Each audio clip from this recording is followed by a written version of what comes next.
What's up, my future CPAs? If you're a BS accountancy student and that LECPA grind is feeling real, I see you. Look, past 16, it can feel like a total maze, right? But seriously, don't sweat it. Think of this as your ultimate cheat sheet for absolutely nailing property, plant, and equipment. Let's get into it. You know that moment in an exam when your brain just stops?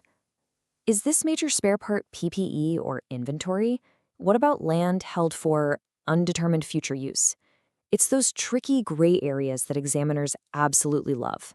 But trust me, by the end of this, you're going to see the answer in a split second. So here's our game plan. We're going to start with the basics, get that foundation super solid. Then we'll cover the two absolute non-negotiable rules. After that, we put it all into practice, tackle some classic exam curveballs, and I'll leave you with a final review hack to lock all of this into your brain for good. Okay, first up, Section 1, what even is PPE? For real, getting this foundation right is, well, it's everything. If you can master this part, all the complex stuff suddenly gets way, way easier. So this right here, this is the official, straight from the source definition in PASS 16. It's basically the constitution for all things PPE, and it really tells us two key things. What is the asset used for, and for how long is it going to be used?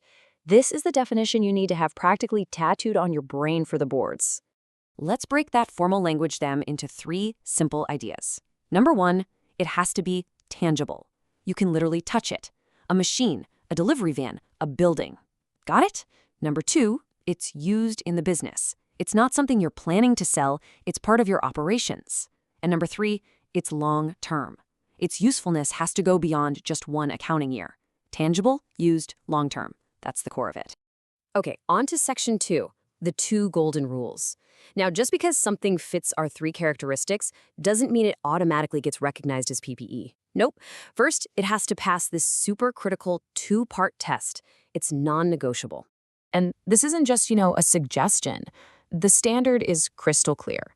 When you see that phrase, if and only if, that's your cue. It means what comes next is absolutely mandatory. No loopholes, no exceptions. This is the gateway every single potential PPE asset has to go through. And here they are, the two golden rules. First, is it probable, like likely, that this asset will help the company make money down the road? And second, can you actually put a reliable price tag on it? Can you measure its cost? You need a solid yes to both of those questions. A no to either one means it's not PPE. Simple as that.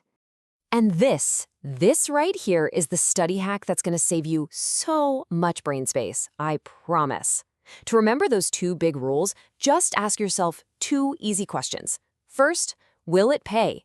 As in, will it bring in future economic benefits? And second, can you weigh it? Like, can you measure its cost reliably? Pay and weigh. That's the key. Lock it in. All right, Section 3. Enough with the theory. Let's put it into practice. This is what I call the asset litmus test. We're going to take our definition and our pay and weigh rules and use them on some of the trickiest assets that are designed to trip you up on an exam. Okay, let's talk about a mango tree. The easiest way to think about this is like a factory versus its product. The tree itself is the factory. It's a long-term asset used to produce goods year after year. So the bearer plant, the tree, is PPE, but the mangoes that grow on it, that's the product, that's inventory, and it falls under a whole different standard, PASS 41. So remember, factory is PPE, product is not. Let's move on to Section 4, tricky case files. Seriously, these are the exam favorites, the questions that really separate the people who know their stuff. So let's make sure you're one of them.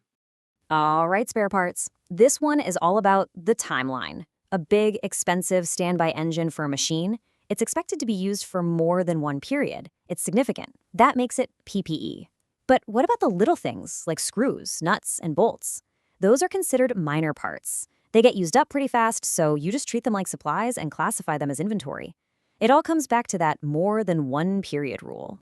And land? Land is a classic. Here, it's all about your intention. Why did you buy the land? If you bought it to build a factory on it, it's being used for business operations. That's PPE. But if you bought that same piece of land just to let it sit there, hoping the value goes up so you can sell it for a profit later, well, that's speculating. It's an investment, not PPE, and it's covered by a different standard, PASS 40.